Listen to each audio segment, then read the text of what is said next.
जमात 12वीं ਦੀ ਪੰਜਾਬੀ ਦੀ ਪੁਸਤਕ ਕਾਵਿ ਯਾਤਰਾ ਦੀ ਦੂਸਰੀ ਕਵਿਤਾ ਜੋ ਕਿ ਕਵੀ ਧਨੀ ਰਾਮ ਚਾਤ੍ਰਿਕ ਜੀ ਦੀ ਲਿਖੀ ਹੋਈ ਹੈ, ਵਿਸਾਖੀ ਦਾ ਮੇਲਾ। ਵਿਸਾਖੀ ਦਾ ਮੇਲਾ ਪਹਿਲਾ ਕਾਵਿ ਟੋਟਾ ਹੈ। ਪੱਕ ਪਈਆਂ ਕਣਕਾਂ ਲੁਕਾਟ ਰਸਿਆ, ਬੂਰ ਪੇ ਅੰਬਾਂ ਨੂੰ ਗੁਲਾਬ ਹੱਸਿਆ, ਬਾਗਾਂ ਉੱਤੇ ਰੰਗ ਫੇਰਿਆ ਬਹਾਰ ਨੇ, ਬੇਰੀਆਂ ਲਿਫਾਈਆਂ ਟਾਹਣੀਆਂ ਦੇ ਭਾਰ ਨੇ, ਪੁੰਗਰੀਆਂ ਵੱਲਾਂ ਵੇਲਾ ਰੁੱਖ ਚੜੀਆਂ, ਫੁੱਲਾਂ ਹੇਠੋਂ ਫਲ ਨੇ ਪਰੋਈਆਂ ਲੜੀਆਂ, ਸਾਈਂ ਦੀ ਨਿਗਾਹ ਜਗ ਤੇ ਸਵੱਲੀ ਹੈ, ਚੱਲ ਨੀ ਪ੍ਰੇਮੀਏ ਵਿਸਾਖੀ ਚੱਲੀਏ। ਇਹਨਾਂ ਕਾਵਿ ਸਤਰਾਂ ਵਿੱਚ ਕਵੀ ਨੇ ਵਿਸਾਖ ਮਹੀਨੇ ਦੀ ਕੁਦਰਤ ਦਾ ਵਰਣਨ ਕੀਤਾ ਹੈ ਅਤੇ ਪੇਂਡੂ ਮੇਲੇ ਦੀ ਯਥਾਰਥਤਾ ਨੂੰ ਵੀ ਚਿਤਰਨ ਕੀਤਾ ਹੈ ਕਿ ਇੱਕ ਕਿਸਾਨ ਆਪਣੀ ਪਤਨੀ ਨੂੰ ਆਪਣੇ ਨਾਲ ਚੱਲ ਕੇ ਮੇਲੇ ਦੀ ਖੁਸ਼ੀ ਮਾਣਨ ਲਈ ਕਹਿੰਦਾ ਹੈ।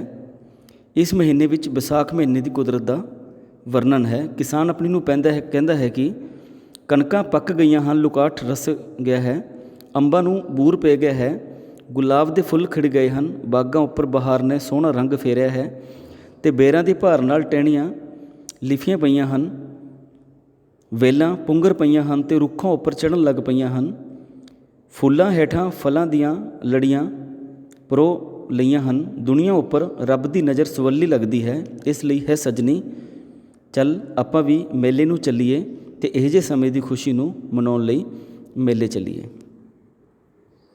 ਦੂਸਰਾ ਕਾਵਿ ਟੋਟਾ ਹੈ।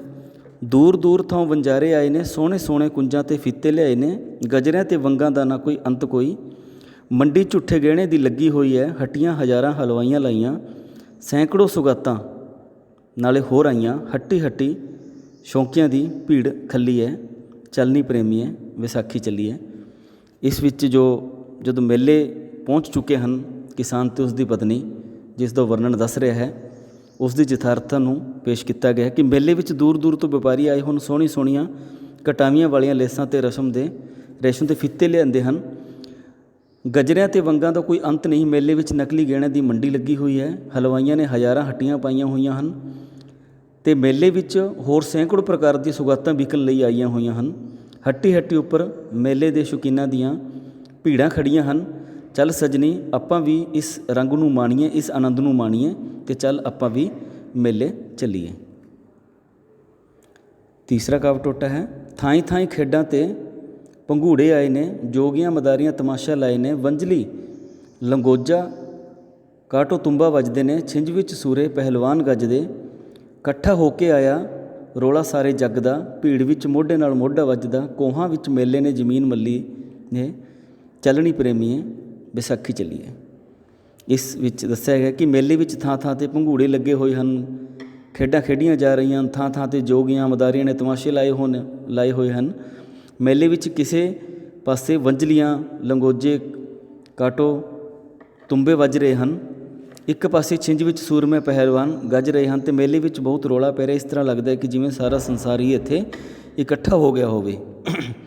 ਮੇਲੇ ਵਿੱਚ ਸੰਘਣੀ ਭੀੜ ਹੈ, ਇੱਕ ਦੂਸਰੇ ਨਾਲ ਮੋਢਾ ਖੇ ਰਿਹਾ ਹੈ, ਮੇਲੇ ਦੀ ਪਸਾਰ ਕੋਹਾਂ ਤੱਕ ਫੈਲੀ ਹੋਈ ਹੈ, ਚੱਲ ਸਜਣੀ ਆਪਾਂ ਵੀ ਇਸ ਰੌਣਕ ਭਰੇ ਮੇਲੇ ਦਾ ਆਨੰਦ ਮਾਣੀਏ ਅਤੇ ਮੇਲੇ ਵਿੱਚ ਚੱਲੀਏ। ਚੌਥਾ ਕਾਵਿ ਟੋਟਾ ਹੈ। ਬਾਲ ਬੁੱਢੇ ਗੱਭਰੂ ਮੇਲੇ 'ਚ ਆਏ ਨੇ, ਟੁੰਬ ਟੁੰਬ ਰੀਝਾਂ ਨੇ ਸਾਰੇ ਜਗਾਏ ਨੇ, ਭਾਂਤੋਂ ਭਾਂਤ ਦਿਲ ਭਾਂਤੋਂ ਭਾਂਤ ਮਾਲ ਨੇ, ਟੋਲ ਰਹੇ ਆਪੋ ਆਪਣਾ ਖਿਆਲ ਨੇ, ਮੇਲੇ ਦੀ ਬਹਾਰ ਨੇ ਤਿਕਾਲਾ ਤੀਕ ਹੈ, ਸੌਦਾ ਲੈ ਵਿਹਾਜ ਜਿੱਦੀ ਜੋ ਤੌਫੀਕ ਹੈ, ਪੱਲੋ ਪੱਲੀ ਵਿੱਚ ਹੋਣੀ ਚੱਲੋ ਚੱਲੀਏ, ਚੱਲਣੀ ਪ੍ਰੇਮੀਏ ਵਿਸਾਖੀ ਚੱਲੀਏ। ਮੇਲੇ ਵਿੱਚ ਬੱਚੇ ਬੁੱਢੇ ਗੱਭਰੂ ਸਭ ਆਏ ਹੋਏ ਹਨ, ਉਹਨਾਂ ਨੂੰ ਮੇਲਾ ਵੇਖਣ ਦੀਆਂ ਰੀਝਾਂ ਟੁੰਬ ਟੁੰਬ ਕੇ ਜਗੀਆਂ ਹੋਈਆਂ ਹਨ। ਮੇਲੇ ਵਿੱਚ ਇਕੱਠੇ ਹੋਏ ਲੋਕਾਂ ਦੇ ਦਿਲ ਭਾਂਤ ਭਾਂਤ ਦੇ ਹਨ ਅਤੇ ਭਾਂਤ ਭਾਂਤ ਦੀਆਂ ਚੀਜ਼ਾਂ ਭਾਂਤ ਭਾਂਤ ਦਾ ਮਾਲ ਉਹ ਵੇਖ ਰਹੇ ਹਨ ਅਤੇ ਭਾਂਤ ਭਾਂਤ ਦਾ ਚੀਜ਼ ਖਰੀਦ ਵੀ ਰਹੇ ਹਨ ਅਤੇ ਭਾਂਤ ਭਾਂਤ ਦੀਆਂ ਚੀਜ਼ਾਂ ਉੱਥੇ ਵਿਕ ਵੀ ਰਹੀਆਂ ਹਨ। ਹਰ ਕੋਈ ਆਪਣੀ ਪਸੰਦ ਨੂੰ ਟੋਲ ਰਿਹਾ ਹੈ। ਮੇਲੇ ਦੀ ਰੌਣਕ ਖੁਸ਼ੀ ਭਰੀ ਬਹਾਰ ਤਿਕਾਲਾ ਤਿੱਕ ਹੀ ਰਹੇਗੀ, ਜਿਸ ਦੀ ਜਿੰਨੀ ਹੈਸੀਅਤ ਹੈ ਉਸ ਹਿਸਾਬ ਨਾਲ ਹੀ ਉੱਥੋਂ ਸੌਦਾ ਖਰੀਦ ਕੇ ਲੈ ਜਾਏਗਾ। ਤਿਰਕਾਲਾ ਪੈਣ 'ਤੇ ਪਲਾਂ ਵਿੱਚ ਹੀ ਮੇਲੇ ਵਿੱਚ ਚਲੋ ਚਲੀ ਮਚ ਜਾਣੀ ਹੈ ਅਤੇ ਮੇਲਾ ਖਤਮ ਹੋ ਜਾਣਾ ਹੈ, ਚੱਲ ਸਜਣੀ ਅਸੀਂ ਵੀ ਇਹੋ ਜਿਹੇ ਬਹੁਤ ਸੋਹਣੇ ਦ੍ਰਿਸ਼ ਦਾ ਵਾਤਾਵਰਣ ਦਾ ਆਨੰਦ ਲਈਏ, ਮੇਲੇ ਦਾ ਆਨੰਦ ਲਈਏ ਅਤੇ ਚੱਲ ਆਪਾਂ ਵੀ ਮੇਲੇ ਨੂੰ ਚੱਲੀਏ। ਧੰਨਵਾਦ।